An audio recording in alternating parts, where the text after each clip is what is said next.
हिसाब से कॉन्स्टिट्यूशन यही है कि एक सेट ऑफ रूल्स है। अगर मुझे अपने परिवार भी चलाना हो तो उसके लिए भी हम कुछ कायदे कानून बनाते हैं जिससे हम परिवार को चला सकें। लेकिन उसमें एक वर्ड जुड़ जाती है, सस्टेनेबल। सस्टेनेबिलिटी के लिए सबसे ज़रूरी है कि हम एक मजबूत से मजबूत कायदे कानून बनाएं जिससे हमारा परिवार लंबे समय तक चल सके। जो भी कारपोरेट कंपनियां हैं या जो भी ऑर्गेनाइजेशंस हैं, संविधान में भी उसके संविधान के नीचे भी संविधान है, उसके नीचे भी संविधान है, लेकिन निकल के कहाँ से आ रहा है? जो पेरेंट है, पेरेंट तो कॉन्स्टिट्यूशन है। जो मैक्सिमम चीज़ें निकल के आ रही हैं वो उस कॉन्स्टिट्यूशन से ही निकल के आ रही हैं।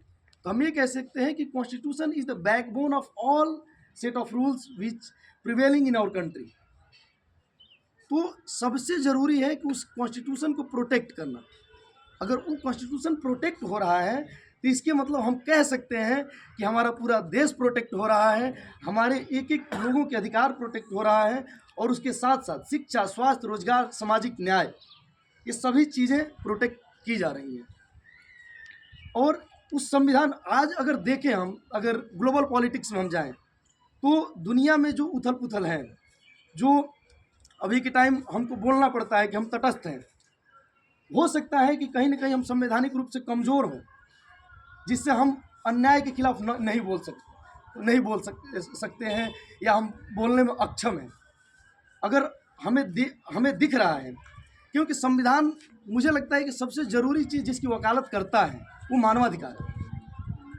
जो सबसे ज़रूरी चीज़ जिसकी संविधान वकालत करता है वो मानवाधिकार है।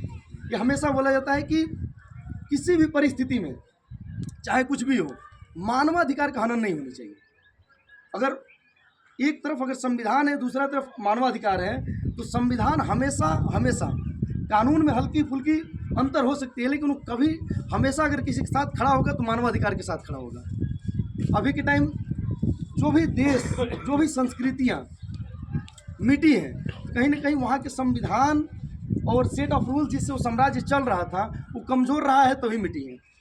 अगर हम ओटोमन साम्राज्य की बात कर लें, अगर हम रोमन साम्राज्य की बात कर लें, तो संविधान क्या एक रेगुलेटरी बॉडी प्रदान करता है।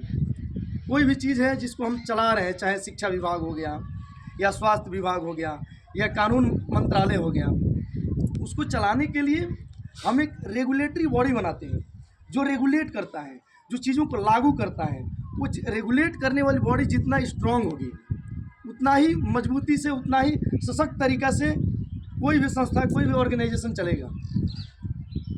मुझे लगता है कि चाहे कैपिटलिज्म हो या समाजवाद हो, साम्यवाद हो, जितनी भी विचारधाराएं हैं, वो उसको चलाने के लिए सभी विचारधाराओं को जब हम मैक्रो लेवल पर जाकर देखते हैं, जैसे कि राष्ट्रवाद है, जब उसको हम माइक्रो लेवल पर देखते हैं तो हमें लगता है कि राष्ट्रवाद मतलब कि भारत माता की जय बोलना राष्ट्रवाद है, या हम अगर देश के लिए नारे लगा रहे हैं, भाजपा को ज्वाइन कर रहे हैं, किसी पार्टी को ज्वाइन कर रहे हैं तो हम राष्ट्रवादी हुए। ठीक वैसे जैसे हम समाजवादी पार्टी को ज्वाइन करते हैं तो एक दिमाग में बनता है कि हम समाजवादी हुए, लेकिन ऐसा नहीं है।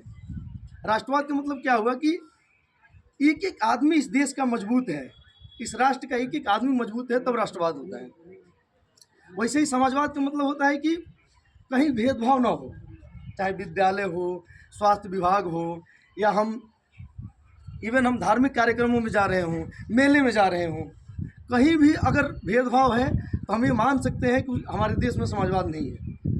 और संविधान की जो मूल भावना है वो समाजवाद पे ही टिकी हुई है। तो मेरा मानना है कि सबसे ज़रूरी है कुछ अगर बचाना तो संविधान है। संविधान अगर हम प्रोटेक्ट करते हैं तो हम सभी लोग सुरक्षित रहेंगे। आज अगर हम किसी के साथ